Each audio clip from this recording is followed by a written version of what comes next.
ओम शांति। अगर मृत्यु का समय निश्चित है तो अकाल मृत्यु क्यों होती है? देखिए, ऐसा एक ये टॉपिक है जो हर किसी को कंफ्यूज कर देता है और ये सवाल बहुत लोगों के मन में है। काफ़ी लोगों ने इसके लिए कमेंट किया है और कॉल से भी कितने लोगों ने इसके लिए पूछा है और 2-3 बहनों ने इसके लिए विशेष करके रिक्वेस्ट किया है कि इसके लिए डिटेल में वीडियो बना करके समझाइए।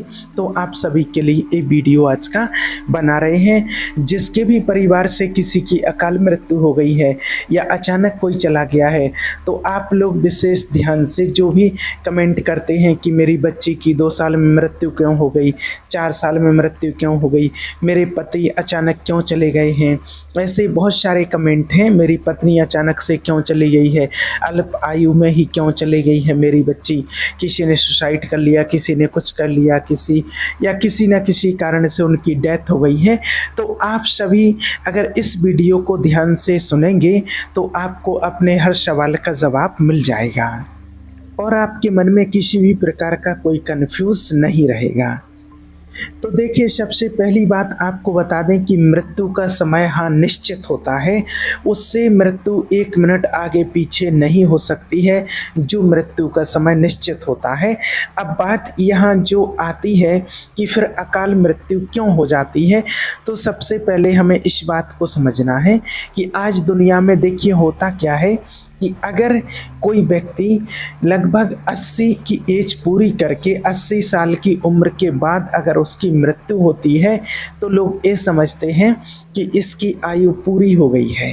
80 साल तक जिसने अपने जीवन को अच्छे से जी लिया है, अपनी लाइफ को 80 साल तक चला लिया है, 80 हो, 90 हो, 100 हो या कई 100 के पार हो जाते हैं, माने लगभग कि 80 साल तक अगर जीवन अच्छे से उसने जी लिया है तो लोगों को लगता है कि हाँ, इसकी मृत्यु अपने समय पर हुई है या अपने टाइम पर हुई है। और जिन लोगों की मृत्यु हो जाती है, माना 1 दिन से लेकर के अगर 30-40 साल तक या 50 साल तक भी हो जाती है, तो भी लोग उसको अकाल मृत्यु कहते हैं, अल्प आयु में मृत्यु उसको कहते हैं। और जैसे जिनकी 2 साल में, 5 साल में, 1 साल में, 10 साल में, 20 साल में, 30 साल तक अगर मृत्यु किसी की हो जाती है तो वो परिवार वाले लोग बहुत परेशान होते हैं, बहुत दुखी होते हैं और उसके लिए वो समझते हैं अकाल मृत्यु कि अकाल मृत्यु हो गई है हमारे परिवार से किसी भी सदस्य की। लेकिन आपको बता दें कि देखिए, चाहे किसी की मृत्यु 1 दिन में हुई हो, माना 1 दिन का बच्चा हो, उसकी मृत्यु हुई हो, 1 महीने का बच्चा हो, 1 साल का बच्चा हो या 10 साल का हो, 20 साल का हो, 50 साल का हो या 100 साल का कोई व्यक्ति हो, उसकी मृत्यु कभी अकाल मृत्यु नहीं हुई है। उसकी मृत्यु का समय वो ही निश्चित था जिस टाइम पर उसकी मृत्यु हुई है। और मृत्यु का समय निश्चित होता है, ये बात बिल्कुल सत्य है, अटल सत्य है कि मृत्यु का समय बिल्कुल निश्चित होता है, फिक्स होता है।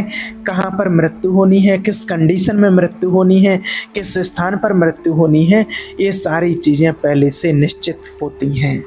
अब यहाँ पर लोग एक बात कहते हैं कि चलो भाई 80 से पार गया वो तो ठीक है, लेकिन जो कम एज में चले जाते हैं, जो 1 साल, 2 साल, 6 महीने, 1 दिन, 2 दिन का बच्चा है, 10-20 साल का बच्चा है, तो उसको तो अकाल मृत्यु ही कहेंगे, उसको तो अल्प आयु में ही मृत्यु कहेंगे। लेकिन आपको बता दें, नहीं, अकाल मृत्यु किसी की होती ही नहीं है। और ना ये अकाल मृत्यु है जो आत्मा शरीर धारण करके आई है तो उसके लिए इतना ही समय मिला हुआ था, बाकी अकाल मृत्यु किसी की कभी होती नहीं है और ना हो सकती है। जिसके लिए जितना टाइम मिला हुआ है उतना टाइम पीरियड पूरा करने के लिए वो आत्मा यहाँ पर आती है। आपके साथ उसका हिसाब किताब जुड़ा हुआ होता है, पूर्व जन्म के अपने कर्मों के अनुसार उसका हिसाब किताब जुड़ा हुआ होता है। कोई व्यक्ति आता है, कोई बच्चा जन्म लेके आता है, वो 1 दिन में ही शरीर छोड़ करके चला जाता है, तो उसका हिसाब किताब कुछ पास्ट लाइफ से कुछ अधूरा रह गया था, पूर्व जन्म का कुछ हिसाब किताब, और आपने कभी उसको इसी तरह की पीड़ा दी थी, इसी तरह का दुख आपने दिया था कि आप 1 दिन में ही उसका साथ छोड़ करके चले गए थे। तो आज वो आत्मा आपके साथ आई, वो 1 दिन रुका हो, 1 महीने रुका हो, 1 साल रुका हो, 10 साल, 20 साल रुका हो, उसका आपके साथ में इतने ही दिन का हिसाब किताब था। उसने अपना हिसाब किताब पूरा किया, उसका टाइम पीरियड पूरा हुआ और वो आत्मा आपके यहाँ से चली जाती है। इसको अकाल मृत्यु नहीं कहते हैं, उसका टाइम पीरियड ही उतना था और उतने समय के लिए वो आत्मा आई थी। अब उस आत्मा को दूसरी जगह जाना था, इसलिए वो आत्मा अपना टाइम पीरियड पूरा करके और वो आत्मा दूसरी जगह चली जाती है। इसलिए आप लोग बिल्कुल भी परेशान ना हो, बिल्कुल कन्फ्यूज ना हो, बिल्कुल इस दुविधा में ना रहें कि हमारे प्रियजन जो चले गए हैं, बच्चा हो, बच्ची हो, पति पत्नी कोई भी हो, कि अल्प आयु में चले गए हैं और उनकी अकाल मृत्यु हुई है। नहीं, आपकी बिल्कुल किसी भी प्रकार से कन्फ्यूज ना हो, ये अकाल मृत्यु नहीं है। उस आत्मा का समय इतना ही था और उसकी मृत्यु का समय निश्चित था और उस आत्मा की मृत्यु हो चुकी है। आपका साथ इतने ही दिन का उसके साथ था। और इसमें फिर कुछ लोगों ने और कमेंट किया है कि जो अकाल मृत्यु हो जाती है तो हमें कुछ लोगों ने बताया है कि वो आत्मा पिशाच बन जाती है, यहाँ वहाँ भटकती रहती है, तो उसको फिर मुक्ति कब मिलती है। तो देखिए, आपको बताएं कि सीधा स्पष्ट कि अगर उस आत्मा का और टाइम पीरियड होता तो वो आत्मा इसी शरीर में रह करके आपके साथ और रहती। उसका टाइम पीरियड पूरा हो गया था, इसलिए उस आत्मा को कहीं पिशाच बनने की या कहीं पर भटकने की ज़रूरत ही नहीं होती है। ना कभी कोई आत्मा पिशाच बन करके किसी और योनि में भटकती है। जैसे ही आत्मा का शरीर छूटता है, यहाँ से उसका टाइम पीरियड पूरा होता है, अगली जगह से उसका हिसाब किताब जुड़ जाता है, तो जहाँ से उसका हिसाब किताब बना हुआ होता है वो आत्मा इस शरीर का त्याग करके और उस शरीर में प्रवेश कर जाती है और वहाँ से उसका हिसाब किताब शुरू हो जाता है। इसलिए आप किसी भी प्रकार के कंफ्यूज में ना रहें, किसी के बहकावे में ना आएँ, क्योंकि कई लोग इसके लिए बहुत सारे पैसे की ठगी करते हैं कि हम आपके परिजन की आत्मा भटक रही है, हम उसको देख सकते हैं, वो दिखाई दे रही है, वो परेशान है। ऐसे बहुत से तंत्र मंत्र तांत्रिक औने लोगों से पैसे हड़पे हैं और इससे होता कुछ नहीं है। वो तो आत्मा अपना भाग्य और अपना कर्म लेकर के चली जाती है, जो भी उसके साथ होगा वो उसके कर्म के अनुसार ही उसको फिर उसका फल मिलेगा। इसलिए आपको बिल्कुल भी इस चीज़ से परेशान होने की ज़रूरत नहीं है। और फिर इसी में कुछ लोगों ने और कमेंट किए हैं, इसी तरह के लोगों ने बताया है, कमेंट में लिखा है, 2-3 लोगों ने तो कॉल से भी पूछा है कि जब अल्प आयु में किसी की मृत्यु हो जाती है तो फिर उसकी आत्मा का क्या होता है, उसकी आत्मा को शांति मिलती है या फिर उसका हिसाब किताब कैसा होगा, उसका पुनर्जन्म जो होता है वो कैसा होता है, किसी की एक्सीडेंट में या किसी की सुसाइड करने से या किसी और दुर्घटना के कारण उनकी मृत्यु होती है तो फिर उनकी आत्मा का क्या होता है। अब देखिए, यहाँ क्या होता है, हाँ अचानक एक्सीडेंट, सुसाइड, किसी भी कारण से मृत्यु हो सकती है, लेकिन यहाँ पर ये देखना है कि आपने अगर सुना हो या देखा हो कि बड़े बड़े अच्छे तपस्वी संत महात्मा हुए हैं, उनकी भी अचानक मृत्यु हुई है, एक्सीडेंट से मृत्यु हुई है, ऐसा भी देखने में आया है। एक संत थे, बहुत नामी ग्रामी संत थे और वो कथा करने के लिए जा रहे थे, तो वर्षा ने पहले दर्शन किए श्री राधा रानी के, और जैसे ही दर्शन करके आते हैं और फिर जैसे ही बाहर निकलते हैं और उन्होंने देख नहीं पाया और सामने से ट्रक आ रहा था और एक्सीडेंट हो गया उनका, वहीं उनकी मृत्यु हो जाती है। तो देखिए, जो कोई अच्छे कर्म करने वाली आत्मा होती है तो उनकी गति अच्छी ही होती है और अच्छे घर में ही उनको जन्म मिलता है। अब क्या होता है कि जैसे इतना धर्म पाठ पूजा करने वाले, उनका एक्सीडेंट हो गया, और जो कुछ ऐसे लोग भी होते हैं जो बहुत पाप कर्म कर रहे हैं पूरा जीवन भर, अब जब उसने पाप किए हैं तो उसका शरीर छूटने के बाद उसको वैसी ही गति मिलेगी। खास बात मृत्यु कैसे हुई इससे मतलब नहीं है, यहाँ पर इस बात को ध्यान रखना आप। बहुत लोगों को इसमें कन्फ्यूज़न रहता है कि इस तरीके से मृत्यु हुई है। खास बात ये नहीं है कि मृत्यु किस तरीके से हुई है, खास बात ये होता है कि उसने अपना जीवन कैसे व्यतीत किया है। मृत्यु की घटना से किसी के परिणाम को नहीं जोड़ा जा सकता है, उसके जीवन से परिणाम को जोड़ा जाता है कि किसी की मृत्यु किस तरीके से हो रही, तो ऐसा नहीं कि इस तरीके से मृत्यु हो रही तो उसका फिर परिणाम क्या होगा, नहीं, इसका जीवन चक्र कैसा रहा उसके आधार पर उसका परिणाम होता है, उसका जीवन कैसा था। अब जैसे और कितनी ऐसे संत महात्माओं के उदाहरण देख सकते हैं हम, जैसे राजा परीक्षित जी थे तो उनकी सर्प के काटने से मृत्यु हुई, तो ऐसा थोड़ी कि उनकी आत्मा कहीं भटकेगी कि उसको मुक्ति नहीं मिलेगी। अरे वो तो परम पद के अधिकारी थे, वो तो भगवानमय जीवन था उनका। और आपने ऐसे भी लोग देखे होंगे कि बहुत पाप कर्म करने वाले लोग हैं और देखा गया कि उनको कोई कष्ट नहीं है, पूरा जीवन भर पाप किया है, उनको कोई कष्ट नहीं हुआ है और आराम से उनकी मृत्यु हो गई है। ऐसे भी लोग देखे हैं। हमने देखा है कि कोई बीमारी नहीं है और अटैक आया और 2 मिनट में चले गए। एक व्यक्ति पाप करता है और उसको जुकाम नहीं होता है जीवन में, खूब चौड़ी छाती करके और वो घूम रहा है, घूमता रहता है। और एक व्यक्ति जो होता है कि बड़े धर्म से चलता है, भजन करता है, भगवान का ध्यान करता है, मेडिटेशन, पाठ पूजा आदि सब कुछ करता है और उसका जीवन बहुत दुखमय देखा जाता है। अब इसी रहस्य को समझना है कि अगर कोई पाप कर्म कर रहा है तो उसके पुण्य खर्चा हो रहे हैं। अब जो पूर्व पाप और ए पाप जुड़ेगा तो उसकी दुर्गति हो जाएगी। अब इनका अंतिम जन्म, तो अंतिम परिणाम जाना जाता है जीवन की धारा से कि आपके जीवन की धारा कैसी रही।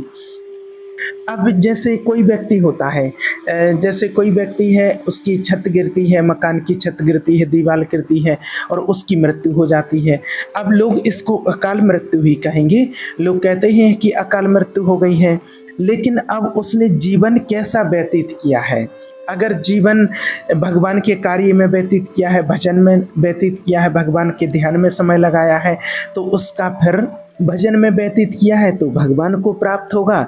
और अगर जीवन गंदा व्यतीत किया है तो उसके गंदे आचरणों के कारण उसका परिणाम वैसा होगा। तो केवल मृत्यु की घटना से उन्नति या उन्नति का विषय नहीं होता है, उसके पूरे जीवन से तारतम्य जोड़ा जाता है।